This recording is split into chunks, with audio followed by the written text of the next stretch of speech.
Good afternoon, everyone. Thanks for joining us on KREM 2 News First at 4. I'm Tom Sherry. It's good to have you with us tonight. I'm Whitney Ward. Well, breaking news this afternoon, the city of Spokane has laid off police officer Nathan Nash, who faces rape and official misconduct charges. Nash's attorney claims the city reviewed whether to keep Nash in his position and then decided to lay him off. Now, previously, Nash was placed on administrative leave. Nash was charged after a woman claims that he violated her during a domestic violence investigation. He has also been accused of misconduct by 2 other women, but has not been charged in those incidents.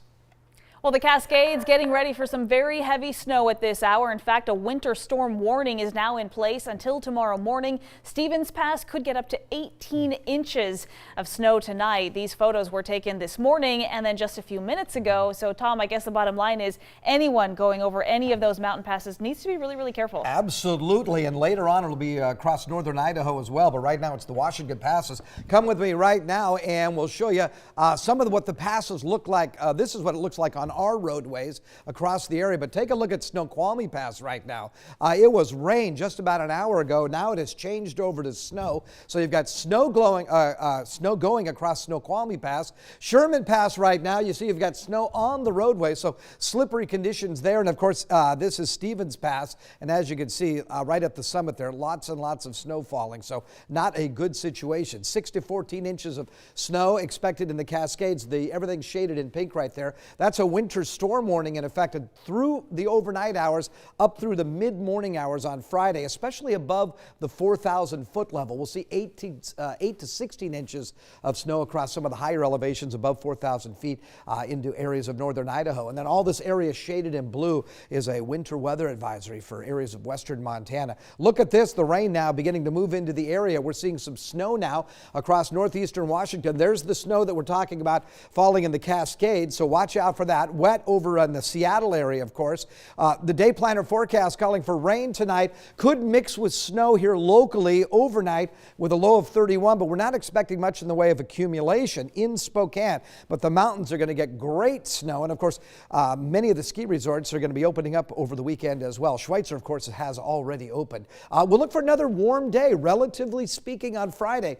Mostly cloudy skies, a high of 40. And then I say evening snow, it really means after midnight. As we get into early Saturday morning, we could see more light snow develop. But for the most part, the weekend is going to be dry. I've got cloudy and 36 on Saturday. It'll become mostly cloudy on Sunday, and we'll see a daytime high of 34. This is such perfect timing. The weekend is coming. So many people just anxious to get up there on the mountains. Silver Mountain opens this weekend. Lookout Pass opens this weekend. Right now, 49 degrees north, and Mount Spokane just need a little bit more snow, and it looks like that's on the way. That's fantastic news, Tom. Thanks so much. A local children's center is expanding its ability to reach children coming from stressful situations at home. The Vanessa Behan Crisis Center offers 3 days of childcare to parents who may not be able to take care of them at the time. Our Shayna Walltower got a tour of their new building that can hold up to 60 kids. Yeah, this space was created to be a wonderland for every child who walks through these doors. And from the minute they walk in, it's supposed to help them forget about whatever's going on at home and just to be a child again. And we're turning away 1 in every 3 calls because we don't have space. Well, this was the issue. The last location for the Vanessa Behan Center could hold about 20 kids. But starting Monday, this won't be a problem anymore. The new building on East Sprague will hold 3 times that amount. The center mainly serves children ranging from birth through age 6 who are in stressful family environments. Parents can drop off their children for 3 days at a time while working to resolve whatever issues are going on at home. Keith O'Brien, the center's developmental director, says the hope is to allow parents to decompress. And we don't want them to get to that point. We want them to identify their stressor and come to us and say, I need help. It's hard being a parent and I need help. And the children to still experience the joy of childhood. And we wanted our kiddos to feel that sense of wonder and imagination and inspiration so that they believe that they're worthy of all of that because they are. This is the Rainbow Room. The building has everything from playtime and activity spaces to sleeping and bathing areas. All the construction and design for the facility was privately funded from business and community donations. So by Monday, these now open spaces will be crowded with children exploring their active potentials, while their families are able to create more stable environments for when they return home. We want kids to come here and feel like they're at grandma's house, like they can just have fun and play and have no worries. In Spokane, Shayna Walltower, KREM 2 News. Wow, that is a beautiful new building. It is beautiful and exactly what a stressful situation needs to turn things around a bit. Absolutely. In other news, Attorney General Bob Ferguson announced this afternoon a package of legislation to combat mass shootings in Washington. The package consists of 3 bills. I believe that this is the year, this upcoming session, is the year we will limit high-capacity magazines in Washington state. It will save lives. So the first bill wants to limit magazine capacity to 10 rounds. Currently, high-capacity magazines are legal to purchase in Washington.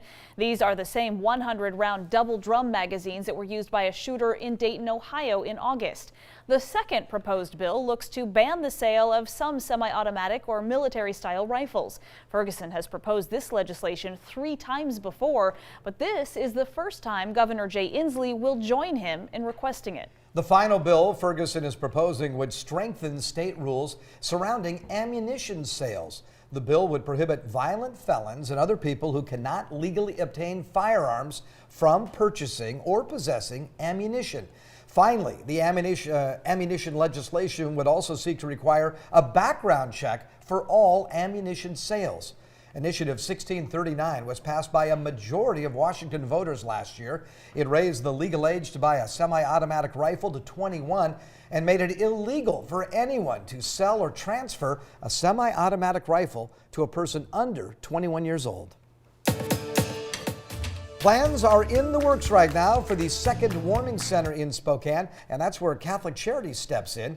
The organization is taking its first of many steps to open an overflow warming center in Spokane. So coming up on our 5 o'clock newscast, how this will be a big help for getting people out of the cold. Well, Inc.com has named Spokane among the 50 best cities in America to start a business in 2020. Spokane coming in at 31st, but also ranking even higher in certain categories. The city ranked number 6 for rate of entrepreneurship, number 14 for population growth, number 19 for early stage funding deals. The ability to make connections as an entrepreneur with service providers, with mentors, with other entrepreneurs, we have a really unique thing going on here that's absolutely fantastic. And so again, doesn't surprise me at all. Boise, Portland, and Seattle were also ranked among the top 50 cities. The rankings also praise Spokane's affordability, which they say tends to serve as an added bonus for people moving to the area.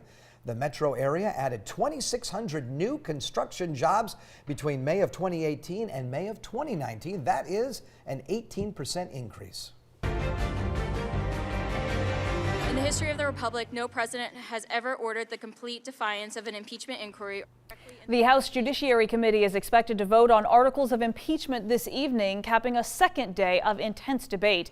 Republicans were able to propose amendments to those articles against President Donald Trump, all though are expected to fail, with Democrats outnumbering GOP members on that committee. Lawmakers are considering 2 charges, abuse of power and obstruction of Congress. If they pass out of committee, the charges will face a full House vote, likely next week.